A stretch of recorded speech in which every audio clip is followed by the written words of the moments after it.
Okay, so today we're going to review the basic factoring and factoring out greatest common factors that we had worked on this week. And we will be having a quiz on this tomorrow. So I'm going to pull up a warm-up review and we'll just do this together. And don't forget, you can certainly join our meetup if you have some questions.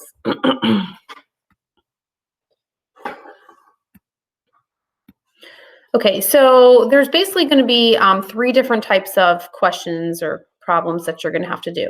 So some of them are just going to be factor out the greatest common monomial factor, and that monomial can include variables, or it can include just numbers, or it can include a combination of those two things.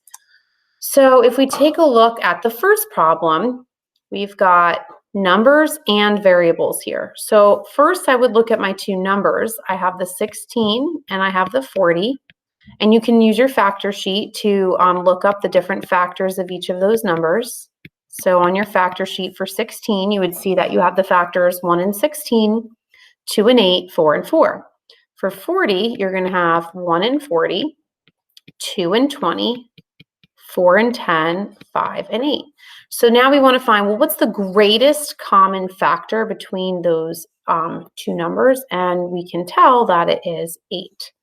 So that means we're going to divide an 8 out. Now, before we actually go ahead and divide out the factor, we want to make sure there's no other variables that are part of that. So if we look at the first term here, 16x squared, we only have an x. And the 40, we just have a y, and there's nothing in common, so we're just going to divide out the 8. So I divide out the 8, so it goes in the front of the parentheses. Then 16 divided by 8 is 2, and we still have that x squared on there. Negative 40 divided by 8 is negative 5, and we still have the y on there. So that would be your answer for number 1. So now let's take a look at number 2. So number 2, if you look at the numbers 9 and 6, and you look on your factor sheet for the factors, what is the greatest common factor between those two numbers? Well, they both have a 3 in common and a 1, but obviously 3 is greater. So we know we're going to be dividing this by 3. Now we want to look at our variables. So we have an x and an x squared. So which one is smaller? The single x. And then we would look to see what kind of y's we have in common. So we have a y squared and a y. So we can take out the smaller of the two, which is just a single y. So our greatest common factor is 3xy, and then we're going to divide that out from each of those terms. So the 9 divided by the 3 is 3. X divided by x would cancel. Y squared divided by y would leave you with 1y. Then on the other side, 6 divided by 3 is 2. X squared divided by x will leave you with just the 1x, and y divided by y would cancel. So this would be our answer for that problem there. So now let's take a look at number 3. Number 3, we have a trinomial, but the process is still the same. So we just have 3 numbers to look up greatest common factors. So 4, we have 1 and 4, 2 and 2. For the 22, you've got 1 and 22, 2 and 11. And for 8, you've got 1 and 8, 2 and 4. So looking at all 3 of those numbers, the common factor that you see in all 3 of them is a 2. So we know we're going to divide out a 2. So now we want to look at the variable that they all have in common, and we can see that they all have some version of an n. We have an n to the 4th, an n to the 3rd, and an n squared. So the smallest of the 3, which is the n squared, would be part of that GCF.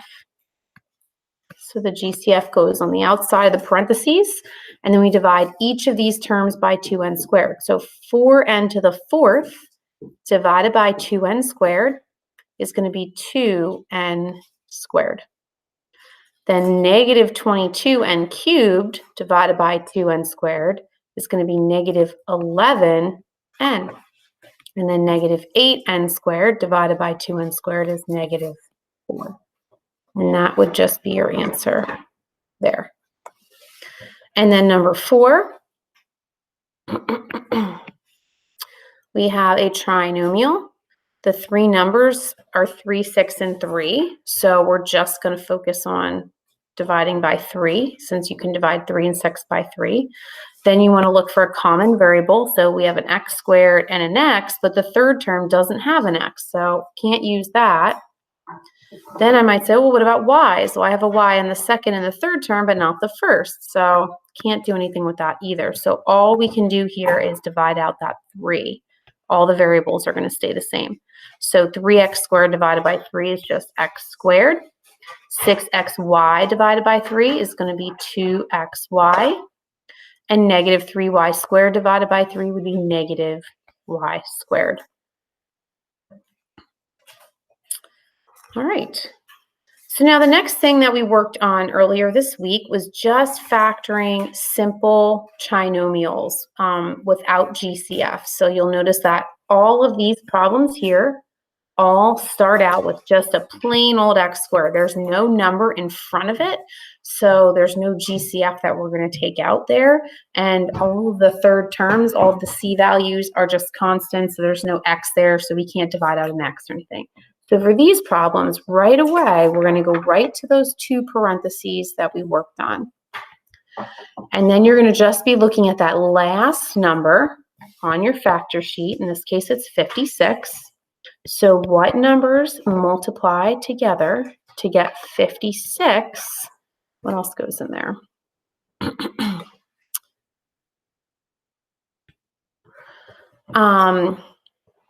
To add up, since this is a plus sign, to get that 15. So 7 and 8 add up to get 15. Now, if you remember, we talked about the signs. When this is a positive, the signs are going to be the same, and this means that they're both going to be positive. And that makes sense because positive 8 and positive 7 add up to 15. When you multiply them, you get positive 56. So now let's look at number 6. X and x. We're going to take the factors of 5, which there's only one pair, 1 times 5, and they have to add up to get 6. Well, 5 and 1 do add up to get 6, so we know that they're going to work. They have to have the same sign here because of this addition sign, and we know they're both going to be negative because we want them to equal negative 6 when we add them together. And don't forget, you guys can always FOIL or distribute your answers to get back to that original problem. It's a great way to check your work. And if you're taking a multiple choice quiz tomorrow, that's also another strategy you can use to kind of eliminate some of your answer choices. Okay, number 7, x and x. The factors of 40. So again, look them up on the chart that I gave you guys. So we've got a bunch of different factors for 40. We need the pair that will subtract this time to give us the 6. So which of these pairs will subtract to give us 6? Well, 10 minus 4 would give us 6, right? So put in the 10 and the 4, and now we got to check the signs. The negative means that they're going to be different signs, so one positive, one negative. And the 6 here has a plus, so that means the bigger number gets the plus. 10 is bigger than 4, so 10 gets the plus, 4 gets the minus, and then you can kind of check that in your head. Is 10 minus 4 6? Positive 6, yes. Does 10 times negative 4 equal negative 40? Yes. All right, then number 8, x and x. The 2 numbers that multiply together to get 22. 1 and 22, or 2 and 11. And we need the pair that subtracts, since that's a minus sign there, to give us a 9. So that would be 11 minus 2. And we know the signs are different because of that subtraction sign, but the bigger number gets the minus, which would be the 11 in this case, and the other number will get the opposite sign, which would be the plus. Okay, number 9. So this one here, we have an x and an x, and we need the factors of 4, 1 and 4, 2 and 2, that add up to get 5. So it's going to be 1 and 4. Positive here means the signs are the same. They have to add up to positive 5, so they're both positive. So x plus 1 and x plus 4. And then finally, number 10, x and x. 18, the factors of 18 are 1 and 18, 2 and 9, and 3 and 6. And we need the pair that's going to subtract to get us the 7. So that would be 9 and 2. So 9 and 2. The bigger number is going to get the negative, though, because that's what's on that middle term. So the 9 gets the negative, and then the 2 would get the positive. And negative 9 plus 2 is negative 7. All right, so then we also use our factoring with regular factoring and also our GCF factoring to solve equations using that zero product property. So number 11 is already factored for us. So all we have to do is solve our factors by using the zero product property, which means you're just setting each of these factors equal to 0. So the first factor was set equal to 0. And then I'm going to get my x by itself. So I have to divide by 2 there as well. And I'm going to get x equals 3 over 2, or 1.5. Then the second factor, we just have to add the 2 to both sides. So I get x equals 2. Remember what I said, when you have 2 x's, you're going to have 2 solutions. So now if we take a look at number 12, this one, we need to take out a GCF first. So always check for a GCF first, no matter what. 100% of the time, you always want to check that. So 8 and 28, so you can use your little factor chart to figure out your factors, see if there's any GCF between 8 and 28. Do we see anything? 4, that's right. So we know we can divide this by 4, and do they have anything else in common? Well, they both have an x, and the smaller one is 4x. So first thing I'm going to do is divide out that GCF. I also want to put what on that GCF? Since my lead term here was a negative, you want to put the negative on your GCF as well. So negative 8x squared divided by negative 4x is positive 2x. Then positive 28x divided by negative 4x will be negative 7, and then those x's would cancel. Now, because we have the equal 0, instead of just stopping there with the factors, any factor that has an x has to be set equal to 0 using the zero product property. So if I have negative 4x equals 0, how do I solve that? Divide both sides by negative 4, and x equals 0. That's one of my solutions. Then if I do my other factor, 2x minus 7 equals 0, I add 7, 2x equals 7, divide by 2, and x equals 7 over 2. Or if you make it 3.5, that's fine as well. All right, so let's try number 13. All right, so this one, again, looking for that GCF first, 2 and 14. Both of them can be divided by 2, and they both have x's. The smaller one is just that single x, so we're going to divide these both by 2x. So 2x squared divided by 2x leaves you with just 1x, and negative 14x divided by 2x leaves you with minus 7.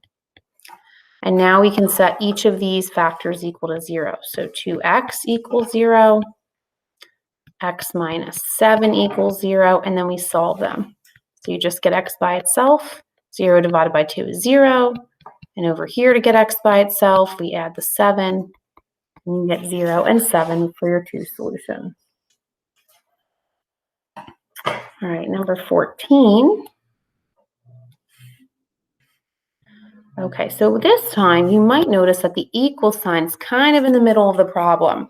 So when you have an equal sign in the middle, you need to get it in standard form first, which means we got to take this negative 24 and put it on the other side. And when you do that, you're going to be adding it, which is going to switch the sign to become a plus 24, and then you'll have your equals 0. Now, once you get it in standard form, again, you still always check for the GCF, but here there's no number in front of my y squared, so there's no number to divide out. And then there's no y on the 24, so we can't divide out a variable either. So then we just look to see if you can factor it the way we just did some of the other problems. So y and y. What are the numbers that multiply to get 24 that add up to 11? So looking at my little list on my factor sheet, I can see that 3 and 8 would add up to 11. However, it's a plus sign, so we know they're going to add up and they're going to have the same sign, but the 11 is negative, so that means that the two numbers are going to get negatives. So now when I find my solutions, I'm going to get y equals positive 8 and y equals positive 3. So just make sure you realize that they're going to end up being the opposite sign when you get a problem that's like that. All right, we got two more of these. Number 15. Okay, this one, there's no GCF here. It's already in standard form. So first thing we want to do is just factor it out like this. So see if you can come up with those factors.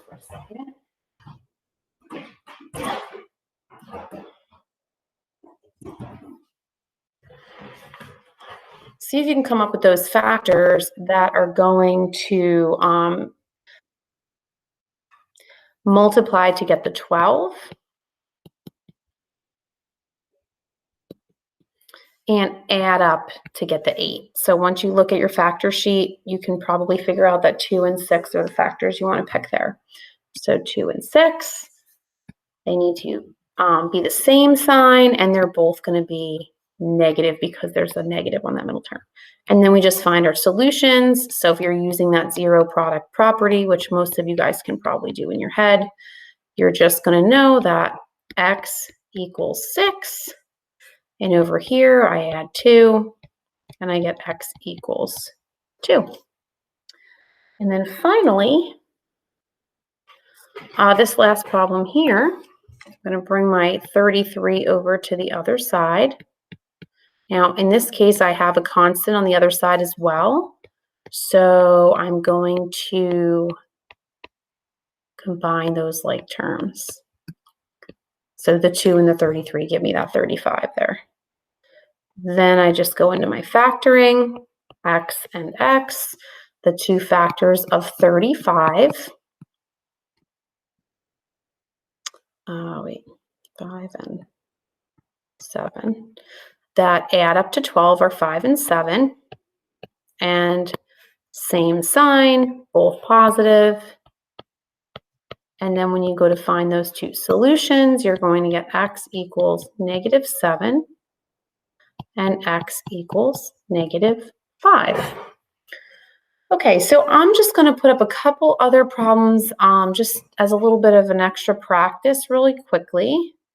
So you just want to give me a second from an old quiz that I had. All right. Let me see if I can find a couple. Okay, yeah, so let's take a look at like number 4, for example.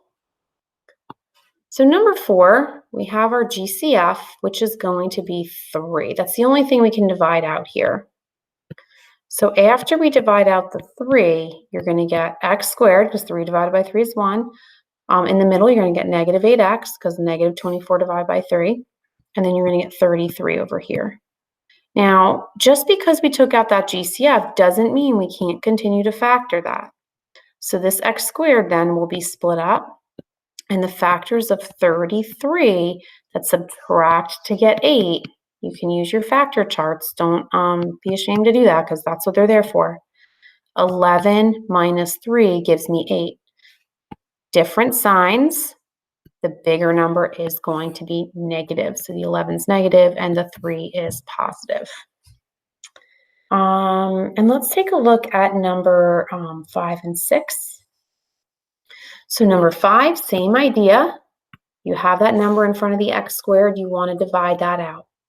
So you divide out your 2, which leaves you with x squared minus 13x plus 42. So you just divided all those numbers by 2.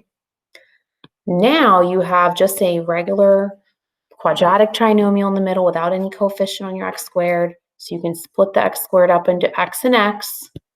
Look up your factors of 42 on your factor chart. Which of those pairs will add up to get you that 13 that's in the middle, 6 and 7. And because it's a negative 13, they're both going to be negative. All right, and then finally, last one I'm going to do with you today Number 6, now this time there's no number in front of my x in the beginning, but you might have noticed that it's actually an x cubed, and we have x terms on all 3. So that means we can divide out the smallest x there, which is just single x. That's going to subtract all of these by 1. So you're going to end up with x squared minus 19x plus 60. And then you can factor that.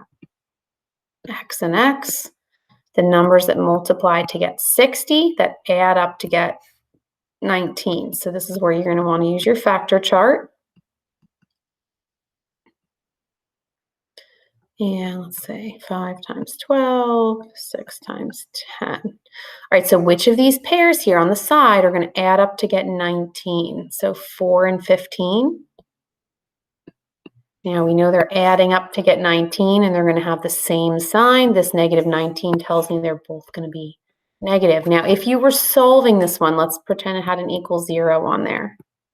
You would actually have 3 factors to solve. You would have to do the first one, which just kind of solves itself. Then you would have to do the second one, and then the third one, and you would end up with 3 solutions. This particular problem is not asking you to find the solutions. There's no equal sign initially, but if there were a problem like that. Okay, so just remember, if you have any questions, please stay in touch. Message us whatever way works for you, and we'll be happy to help. And I will see you then.